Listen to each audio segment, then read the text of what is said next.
Okay, so just as an introduction to this podcast, this podcast we're going to focus on uh, business, community, and mindset.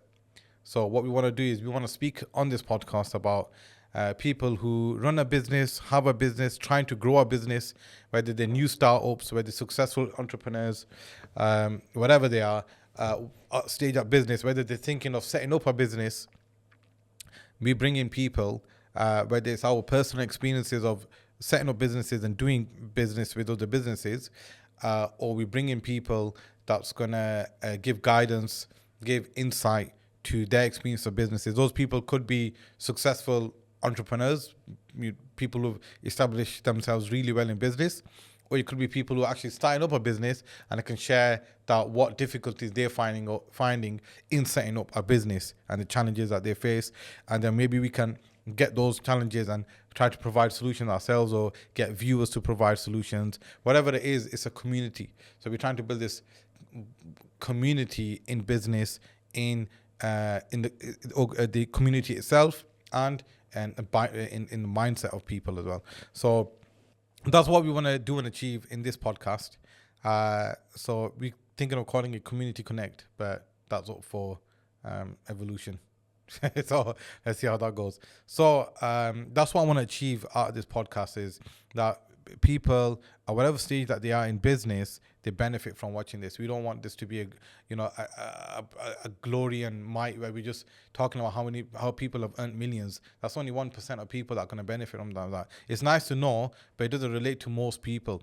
We want to know about the struggles at the beginning, when you had no money, when it was difficult, when people survived off basically nothing, and how they set up that business in the first place, and what insight they can give in that sense, and what tools and resources people advise to use in this day and age that's accessible for young startups, from people who are already running businesses and they want to move to the next level. That's what I really want to do. I want to benefit people in that sense when it comes to business. And in terms of community organization, we want to approach topics that relate to the wider audience inside the community. So whether it's people who have expertise in dealing with local people, whether it be mental health, spiritual health, physical health, people who have gone through struggle themselves that the normal person can relate to. We want to speak about those people, with those people, about those people, and so that they can provide solutions also for that type of audience. And then the last thing is mindset. Whatever you think, that's the type of life you're going to live. Whatever you are in your mind, that's what's going to manifest in the world. I completely, truly believe that. If you're a negative person, your experiences of life is going to be negative, and you're just going to attract negative energy in people around you. If you're a positive person, not that all experiences of life become positive, but you will deal them in a completely different way. Two people can have exactly the same problem, but they will deal with those completely differently depending on the mindset that they have. That's it. That is it. And how you deal with problems will decide for you how you're going to move on to the next level, next stage. So that's what, those are the three areas we want to work with, especially with the mindset side of things. So let's go through the points that we want to go through on all those three areas. So the first thing is, why your environment is keeping you broke, basically, and how to break out of it. And personally, myself, I didn't grow up with people. I did grow up with people who were entrepreneurs, business mindset. I didn't grow up in a household where we was full of business owners, or had an extended family that was running multiple businesses and we could learn from them, or had friends in that environment. I didn't have that. And so when me and Cash got together to set up this business, we came with zero experience to set up a business. Zero. I worked in my family business before that, because then recently, just before we set up this business, my brother has a garage, and I become an MOT tester to work there. But what I gained from that understanding was working in the business and not on the business. And that's how most typical businesses run, where a lot of people work in the business and they don't work on the business. And that was my understanding of business, was that.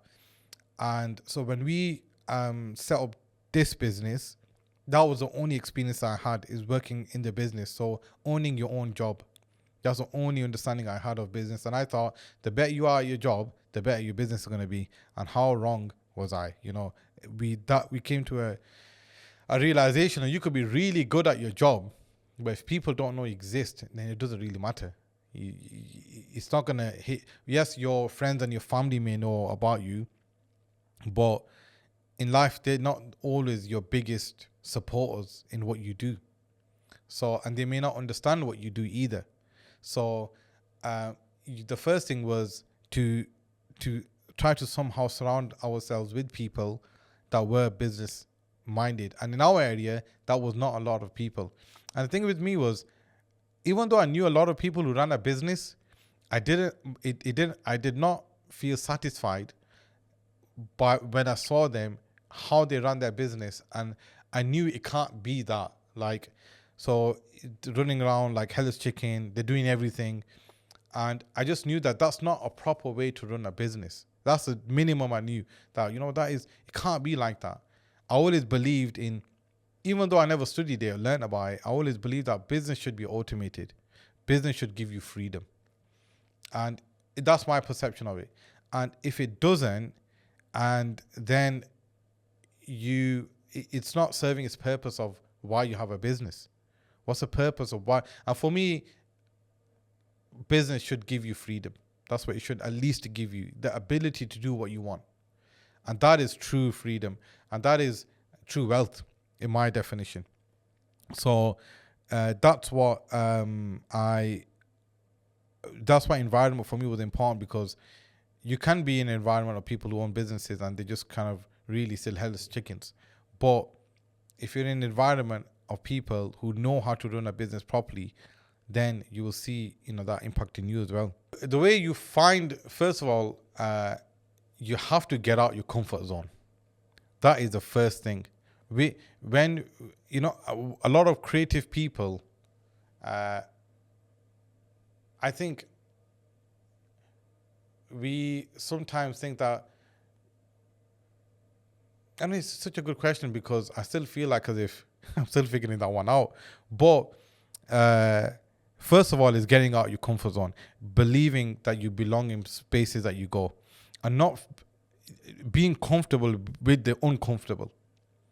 That is it. Because us creative people, sometimes we get too comfortable being creative. We sit in our editing rooms, we sit in our film cinematographers, or whatever we do, and we're comfortable with that. We're comfortable filming. We're comfortable doing whatever our art is, our craft is, because we chose that for ourselves.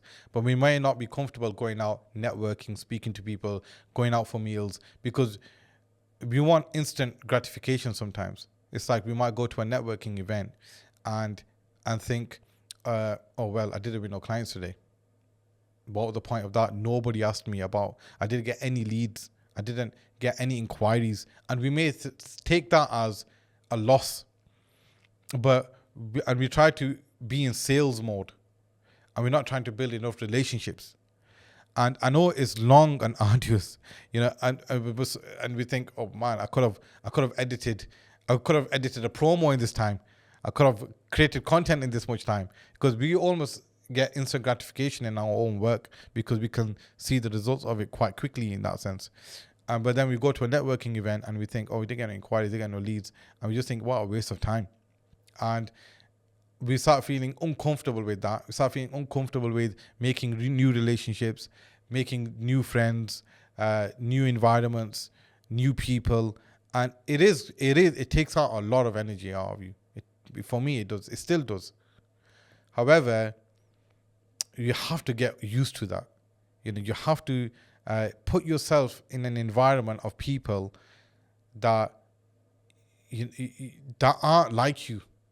For instance, look, when I say aren't like you, if we have grown up in an environment of people that don't do business the way we wish they did business, or didn't have an impact on us the way we would want, nevertheless, we are still products of our environment.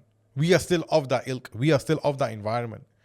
So when we get put in a different environment that we want, but we're not familiar with, So just because we want that, it doesn't mean we're comfortable with that. It's not, you're not familiar with that because you didn't get that when you were young or grew up with.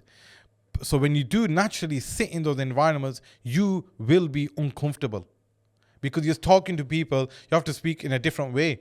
You have to dress in a different way. Because you're not familiar with that. The people who you knew, they were hellish chickens, or it could be whatever type of environment you grew up in. It's not the environment you want to be in, but it's an environment you were familiar with. So now when you go into an environment you want to be in, it's going to be an environment that you're not familiar with. And when you sit in an environment that you're not familiar with, you will be uncomfortable. It is as simple as that. And you have to get used to it.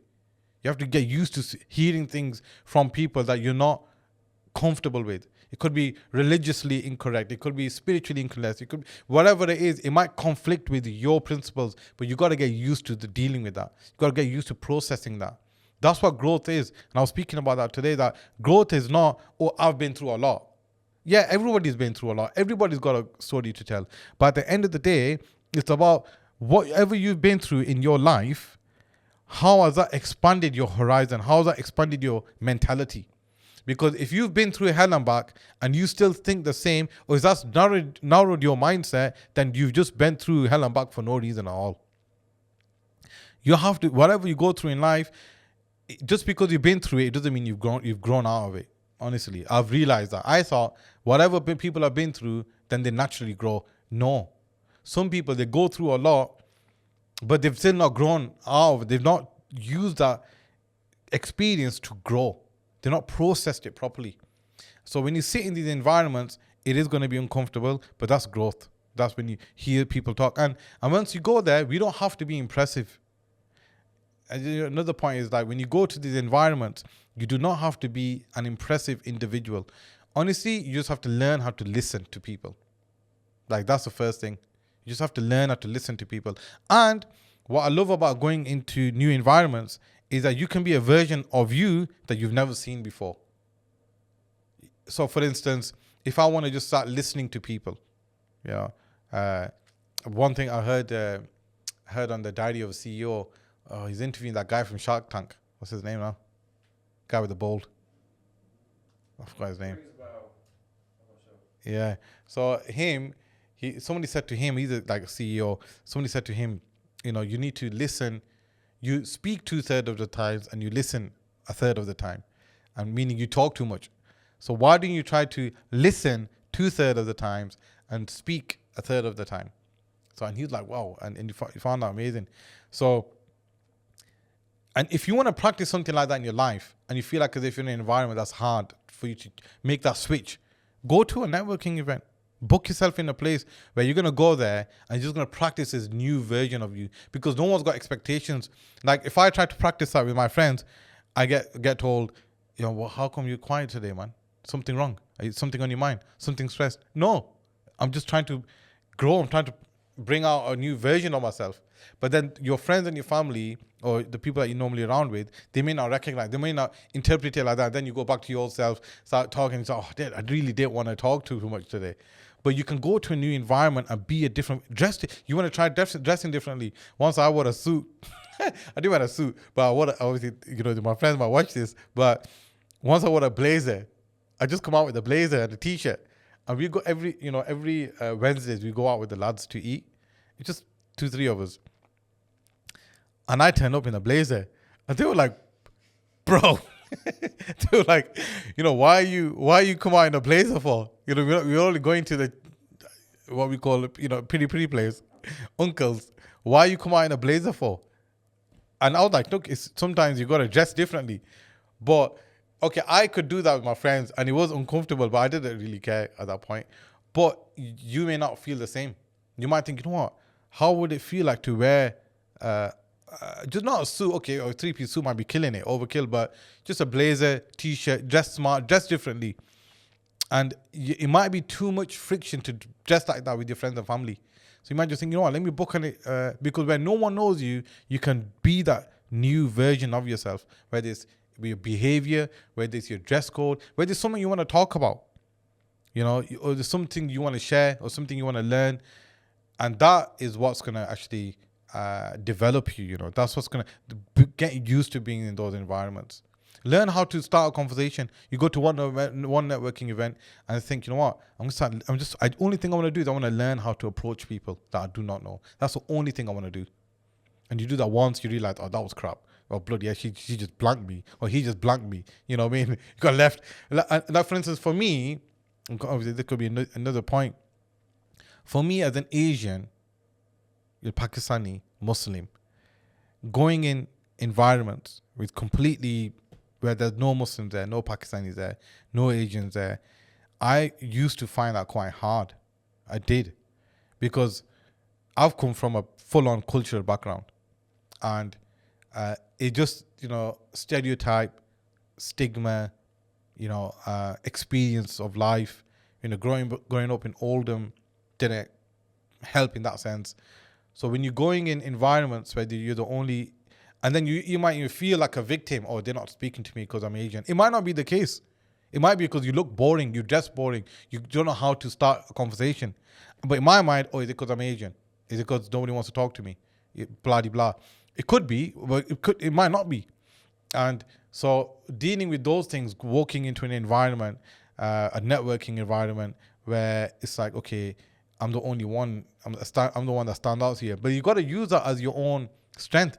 Guess what? You are the only Asian here. So most likely, you might stand out. You know what I mean? So how can you use that to your strength?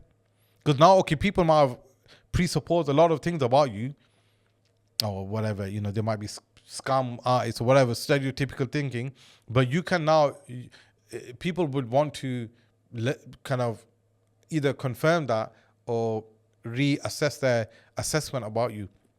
So going in these environments, as an Asian, for me, it was really difficult. It was really difficult.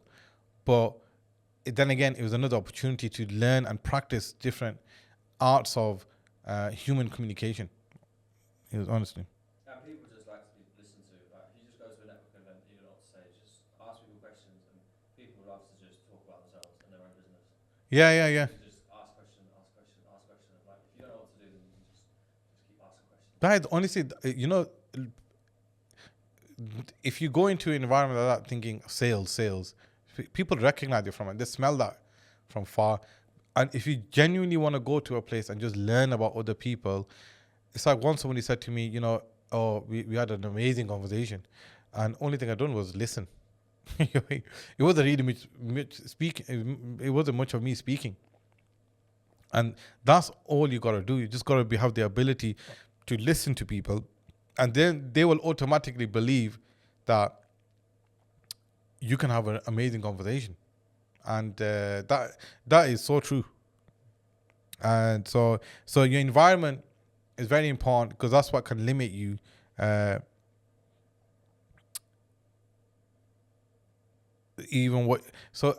instance, I went on a podcast a few days ago, and I spoke about things that I was really uncomfortable with. And immediately, the first people to shun me down were my friends. Sometimes you think, the first people to bring you down are going to be the people that know you. It's not going to be strangers. It's not going to be someone who doesn't know you. It's not going to be the people that bring you down. A lot of the times, maybe now because of social media, it's a bit different. But what people don't know you about, they say it shouldn't affect you. And naturally, people who know you, what they said naturally does affect you. But not all, flowers grow at the same pace. They all don't blossom at the same time. And it's not to say they haven't blossomed or won't blossom or will blossom. But the point is, you are growing at your own pace, in your own direction, like a tree. Each branch grows in its own direction. It grows in its own direction. And you are growing in your own direction. And just because you're from the same tree, your friends might share the same religion, culture, society, background, but they're just growing in their own direction. Some are growing faster, some are growing slower. And you always have to remember that, like, no two branches grow exactly in the same direction. Very rare. If there is, show me. Where you and at the same pace as well. It's very rare. At least it's impossible that they both grow exactly in the same spot, because each branch has its own location where they be right next to each other. So, and that's what you always got to remember, because people will always think, why did you speak about that for? Why did you say that for? Oh, you spoke about your family, you spoke about your friends, you spoke about your past. It doesn't matter. The point is, you grow in your own direction, and people won't get that. People always get their own perspective and they never get yours. Anyway, so when we were young, education didn't. So for instance, why business school might be killing your ambition. So I was speaking to somebody who's doing a PhD in business just a few days ago, and what she said was, she goes, a good way to lose passion in business is by studying business, because it's all theoretical. It's not practical. But so sometimes the question arises, do you need a degree? Do you need qualifications for you to do what you want to do in life? And I will say, sometimes it depends on what the area is. Some things require a degree, so that's different. But I think in creativity in our field, I do believe you do need to have knowledge first before the skill. So knowledge and skill are two different things. So if you and how you attain that knowledge, that can differ. It doesn't have to be a degree. It doesn't have to be a qualification. But I do believe you need knowledge. You need to have knowledge. And skill is an application of that knowledge. But trying to attain skill without the knowledge, it can work. You can get straight into whichever field you want to start learning how to do something, and you just get hands on, and you don't really put no research behind it. What that does is it gives you the skill, but without the knowledge, it doesn't give you the horizons of that skill. So the knowledge will tell you the different aspects, the different potentiality that you've got in that field. So you can go in this direction, this direction, this direction. You can understand that people who are same to you, when they do something similar, your knowledge can identify what they're doing and how they're doing it. Even though if it's not you, it's you not doing it. But when it's just skill on its own, you can't identify, you don't have the knowledge to identify that and the ability to extract information. So I do believe the first step to success, I think, is knowledge. So it's about input and output. So for instance, if you put in a 4-year degree, a 3-year degree, what's the output on that? What's going to be the output? Is it going to be the same? And is there a different input that can give you a similar or equivalent output, but different input? Do you understand? So for instance, say 1 to 10, e-commerce output, right? So you're going to get a 7 on the output, i.e. that's how well you're going to be performing, a 7 on the output. But after a 3-year degree and a £50,000 debt, right? So just 3 years, 50 grand. That's the input. And the output is you're going to be on level 7 on e-commerce. Very unlikely. You're going to be really level 3, level 4, right? And now, is there another input that can get a similar output, which is less of an investment? That is it. Think about the output, not the input, because the input should reflect the output basically. So what are you going to get out of that degree? And is there a different alternative investment, but lesser of an investment? And that's in every field basically. If somebody wanted to become a surgeon and they've done it off YouTube videos, their output will not be the same. You understand? And but something like e-commerce, you can achieve a similar output with a completely different, less of an input. You can learn e-commerce in a week, 2 weeks. I know that was just an example, but something like that. And you have one thing you really have to assess is the market that you're going for. How different would that be? How differently is that growing per year? Because then your degree has an expiry date. So say for instance, if now in marketing, you learn marketing this year, in 4 years time, in less, probably in a year's time, it'll become obsolete. So in 3 years time, what you learn this year is going to be completely insignificant by the industry in 3 years time. So, and essentially, degree is to get a job. And people are going to employ you, they're going to disregard your first year and second year, which may make you obsolete. Don't get me wrong. So you got to look at the output and what is it that you're trying to achieve, really. Because if you're trying to achieve a job and get a job and you want to do that, then maybe the degree is the right way. But if you think it's to run your own marketing agency, but you just want the knowledge, then there's alternatives to that don't require the same investment. 3 years and like £40,000 debt, which is a lot of debt. I know you can say, oh, you got to pay or whatever. At the end of the day, you have to pay it back. If you want a mortgage, if you want to buy a house, you're gonna have to declare your income. They're gonna chase you down, and that's up to you now. So it's all about the investment and output, really. So yeah, that's good. Yeah, I was just saying most things I think unless you want to be doctor, lawyer, teacher, most things I think you're better just getting stuck in. Yeah, because you can still get a qualification of other recognized bodies and pay for it a fraction of the price and get the same level of output. And nowadays, man, YouTube is a good starting point. I wouldn't say, I don't personally myself learn off YouTube. I prefer learning, paying for courses from accredited people, accredited bodies. That's what I like to do. But I know people that would use YouTube and it kind of works for them. And if it gets you started today, if it's going to take you 3 years to get started in something, or you can do something, learn something tonight, this weekend, and start by Monday, and there's no better teacher than life experience. But always at the same time, continue learning, continue developing. That process of knowledge should never stop till this day, even after you get a degree. So yeah. So early experience in the family garage business taught me skills, but also other things also. So the one mindset shift that takes you from worker to owner.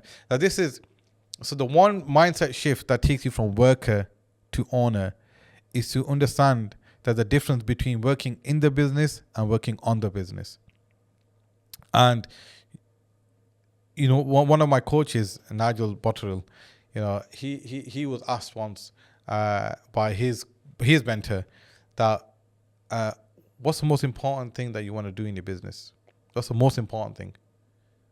And he said, getting customers. And he goes, okay, so when are you going to start doing that? Because we start getting into the weeds. We start worrying about the property, the offices, content, whatever it is. But if you ask yourself, what is the most important? Many people, if you ask them, what is the one thing that you want to work on that that would work? They will say something, but it'll be the one thing that they're not working on. Do you understand? So that is and that is the difference between a professional business person who really understands what do I need to get done to bring in more customers today, and how am I going to get that done and execute that. If you can figure on a daily basis, and we believe in a 90-minute rule, like every single day, and how to execute, how to achieve your greatest dreams of your business is by this 90-minute rule.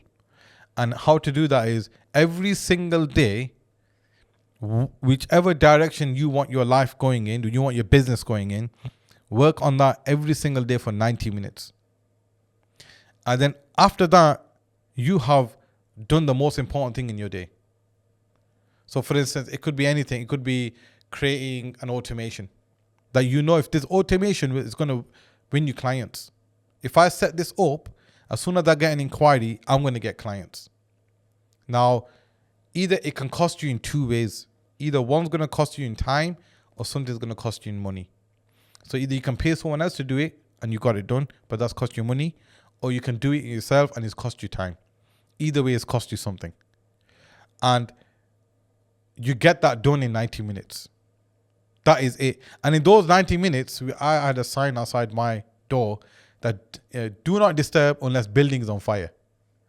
And it has to, no phone calls, no knocking on the door, no getting disturbed. No one can disturb you. And everybody in your team, in your business should know that if you are in your 90 minutes, you shouldn't, you should.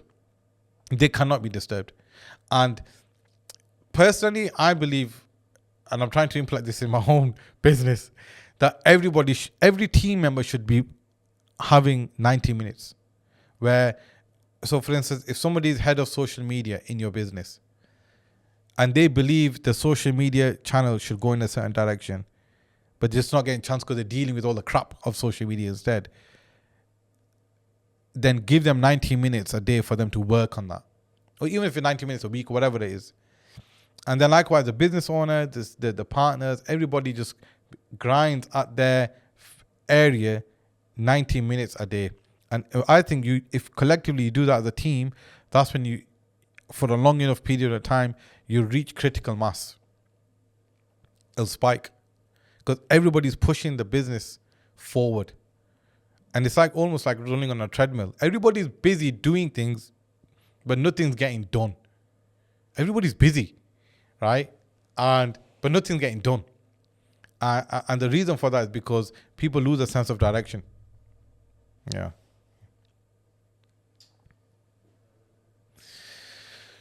Good. So another thing I want to speak about was the truth about why most people join faith and self-help.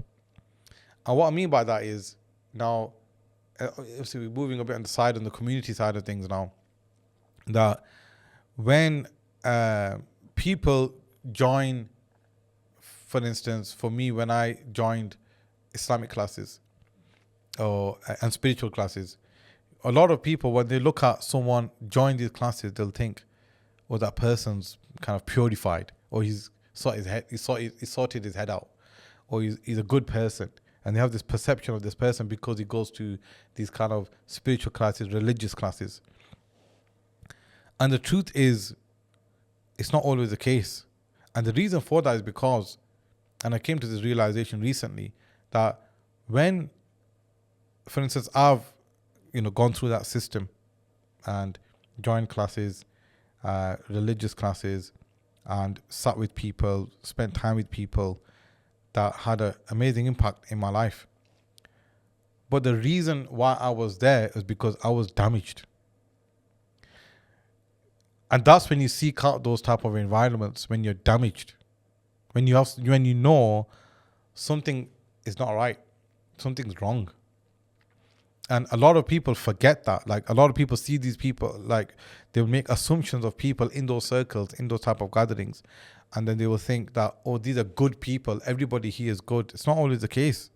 It was definitely the case in my case, because I was only in those environments because I knew I was damaged.